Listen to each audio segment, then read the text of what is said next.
Sejam bem-vindos a mais um episódio do canal Dividendos. Quando queremos comprar uma ação através de uma corretora ou de um banco, é-nos apresentado um preço para a mesma. Mas já se perguntaram quem ou como é que se define este preço? Por que razão varia ao longo do dia ou da semana? O que é que acontece quando dão a ordem para comprar uma ação? Hoje quero mostrar-vos os detalhes de como funciona o mercado. Não apenas do ponto de vista do utilizador, mas todos os detalhes de quando, quem, como e onde se define o preço dos ativos que estamos a transacionar. Vamos a isso.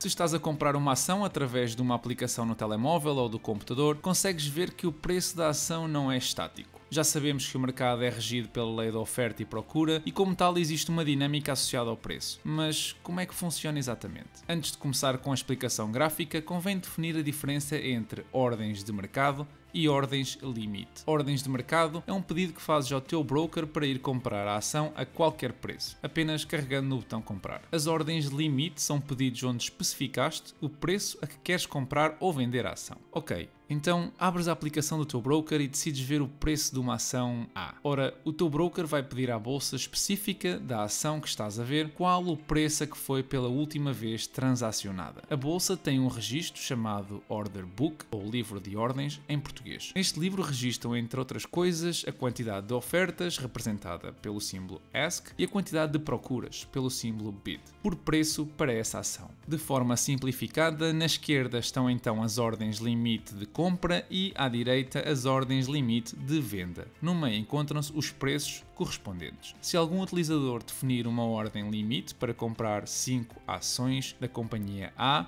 digamos $95, é colocada essa ordem no lado esquerdo o valor 5 junto ao preço indicado. Se algum utilizador definir uma ordem limite para venda de 10 ações da companhia A, digamos a $96, é colocada no lado direito o valor 10 junto ao preço indicado. Podemos usar a mesma analogia para mais dois níveis, um utilizador que quer vender, por exemplo, 3 ações a $97 e um utilizador que quer comprar 2 ações a $94. Consegues identificar o problema? Como todas as ordens são ordens limite, o preço da ação não se altera porque não é possível combinar o preço da oferta com o preço da procura. E é aqui precisamente que entram as ordens de mercado. Quando alguém compra ou vende a ação imediatamente, sem especificar o preço, vai ser emparelhado com o lado correspondente. Por exemplo, se um utilizador enviar uma ordem de mercado para comprar 5 ações da companhia A, esse pedido vai procurar o melhor preço na coluna das ofertas. Como quer comprar 5, essas 5 ações são descontadas ao valor da tabela e ficam agora disponíveis apenas 5 nesse preço. O valor da ação é agora $96. Se outro utilizador quiser vender 3 ações imediatamente, esse pedido vai encontrar o melhor preço na coluna das procuras. Como quer vender 3, essas 3 ações são descontadas ao valor da tabela e ficam agora disponíveis 2 nesse nível. O preço da ação baixou então para os $95. O que é que seria necessário para baixar o preço para os $94? Basta que apareça alguém com uma ordem de mercado de venda de 3 ações. Essa ordem vai encontrar o melhor preço na coluna da procura e encontra 2 ações a 95 e uma a 94. Repara que ao executar esta transação existe um preço para o qual não existem nem oferta nem procura. O que é que isto significa? Significa que o preço da ação é de $94, mas se quiseres comprar imediatamente a mesma vais ter de pagar $96. Dessa forma sobes o preço da ação para os 96 porque não existia liquidez a preços inferiores. A esta diferença atribui-se o nome de Bid-Ask Spread. Ora, precisamente para combater esta possível falta de liquidez, existem uns intermediários normalmente chamados de market makers que facilitam essa mesma liquidez e lucram com a diferença que vimos anteriormente. Por exemplo, colocariam a procura a $94,80 e a oferta a $95,50, lucrando 70 cêntimos por ação. Ora, quanto maior o spread ou a diferença, maior o lucro do market maker. O que é que os impede de deliberadamente não reduzir o spread? A primeira razão é que existem dezenas, se não centenas, destas empresas a fazer intermediação e que, portanto, competem pelo lucro, reduzindo assim as suas margens. E, além disso, para ações com grande volume de transação, como são as do S&P 500, por exemplo, o spread é mínimo. Como exemplo, vejamos um order book simplificado de uma ação conhecida.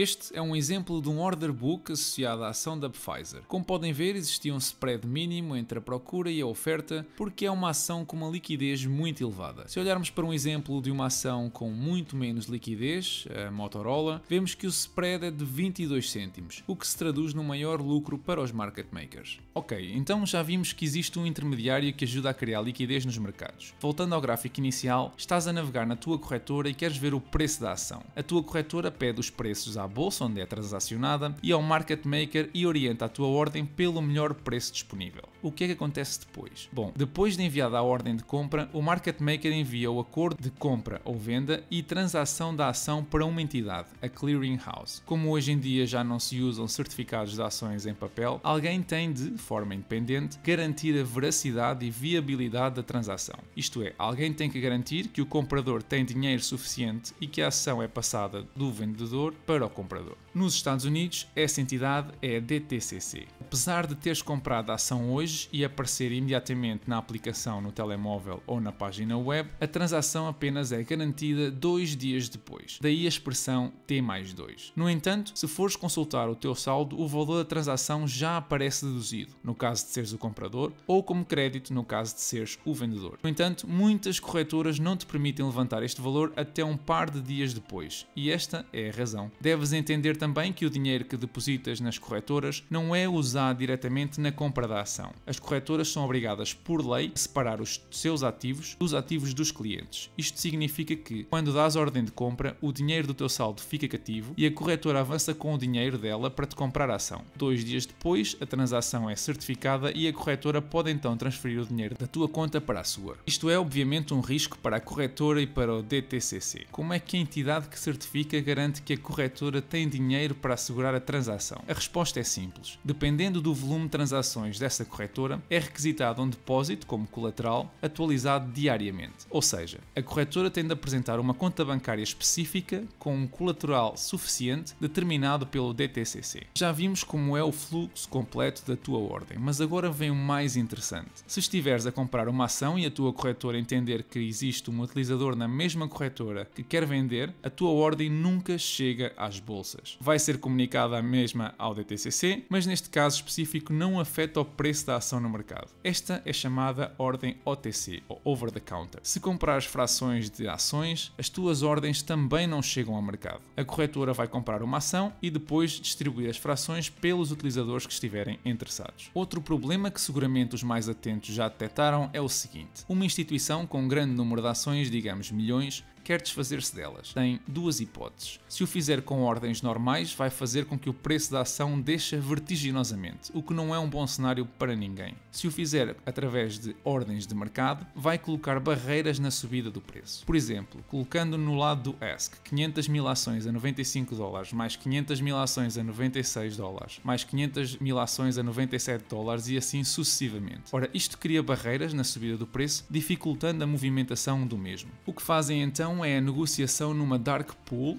onde a compra e venda de ações são negociadas entre os grandes investidores sem afetar o preço de mercado. Uma espécie de piscina para adultos. Todos nós, investidores a retalho, brincamos na piscina das crianças, com o SEC como nadador salvador ali a vigiar a pequenada, enquanto as grandes instituições fazem o que querem na piscina dos adultos sem qualquer supervisão. Se repararem, as transações neste dark pool em 2020 já representavam 50% do volume total diário. Não pensem que é exclusivo dos Estados Unidos, porque na Europa faz-se exatamente a mesma coisa. Onde é que eu quero chegar com isto? Apenas alertar que o preço a curto, médio prazo não tem importância. Se comprares ações de boas companhias e as mantiveres por longos períodos de tempo, vais lucrar com isso. Tentar fazer trading é arriscado com este nível de manipulação e falta de transparência nos mercados. Não quer dizer que não seja lucrativo, porque o é, apenas alerto que todos os agentes envolvidos têm acesso às vossas ordens limite pelo order book e podem simplesmente manipular o preço, vendendo o suficiente na bolsa para disparar esses teus limites e lucrar com as tuas perdas. Esta semana o S&P 500 e o Dow Jones registraram subidas próximas de 1% depois de uma quarta e quinta-feira negativas. Já o Nasdaq não conseguiu recuperar e acabou mesmo em território negativo. O portfólio fechou a semana nos 40% de valorização, com a rentabilidade constante nos 3,71%, uma vez que não houve registro de quaisquer subidas nem fiz qualquer compra esta semana. Os dividendos recebidos este mês atingiram os $52 e o portfólio contabiliza uma rentabilidade desde o início do ano de 16%.